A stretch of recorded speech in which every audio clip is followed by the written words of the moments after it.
एक समय की बात है, दो दोस्त एक साथ में पढ़ा करते थे। बहुत मेहनत किया करते थे। पढ़ाई करते करते ऐसा हुआ, अचानक सिविल सर्विसेज की तैयारी की और दोनों की नौकरी मिल गई। जब दोनों की नौकरी मिल गई तो दोनों साथ साथ नौकरी करते रहे। 25 साल तक नौकरी की। उसके बाद में दोनों रिटायर हो गए। किस्सा बहुत अच्छा है, सभी लोग ध्यान से सुनिए।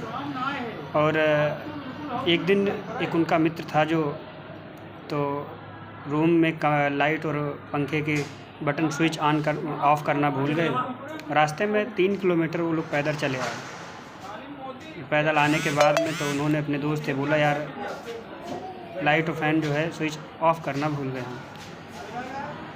तो उसके जो दूसरा दोस्त था तो उसने बोला कि हम इतनी दूर निकल आए हैं 3 किलोमीटर, फिर वापस जाएंगे 3 किलोमीटर, आएंगे 6 किलोमीटर हो जाएगा।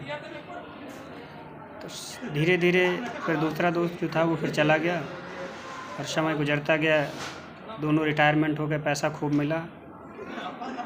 उसके बाद में जब पैसा मिला तो एक ने कहा, इतना पैसा मिला है, इससे हमारी ज़िंदगी पार हो जाएगी। लेकिन ज़िंदगी जीने के लिए कुछ ना कुछ इंसान को करते रहना चाहिए।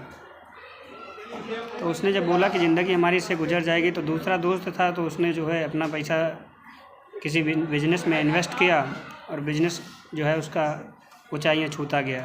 एक दिन वो बहुत बड़ी कंपनी का मालिक बन गया। दूसरा वाला दोस्त जो था उसके पास धीरे धीरे पैसे खर्च हो गए, उसके पास कुछ नहीं बचा। तो एक दिन वो उसी दोस्त के पास गया और उसने देखा कि इतनी बड़ी कंपनी बिल्ड की है, तो काश मैं इसके पास नौकरी करूं तो कुछ गुजारा हो जाएगा।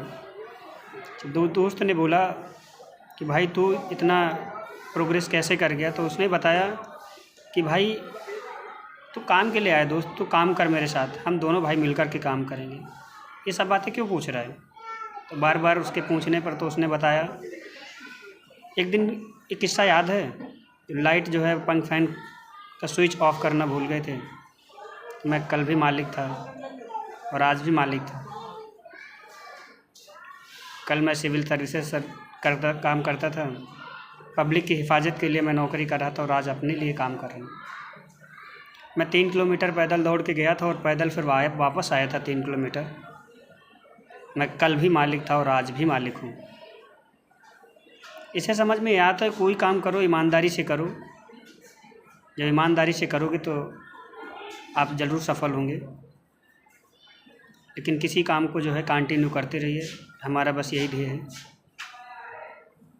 तो किसी काम को करने के लिए लोगों की ज़रूरत जहाँ पर पड़े वहाँ लोगों का भी सहयोग लिया जाता है। फिर आपसे एक ही चीज़ कहना चाहते हैं, हमारे चैनल को सब्सक्राइब कीजिए, लाइक कमेंट कीजिए और शेयर कीजिए ज़्यादा से ज़्यादा। जो भी हमारे भाई, हमारे दोस्त, हमारी बहन, माताएं जो देख रही हैं हमें, फिर मैं एक बार आपसे यही कहना चाहता हूँ कि कुछ कर दिखाओ ऐसा जो दुनिया करना चाहे आपके जैसा। धन्यवाद।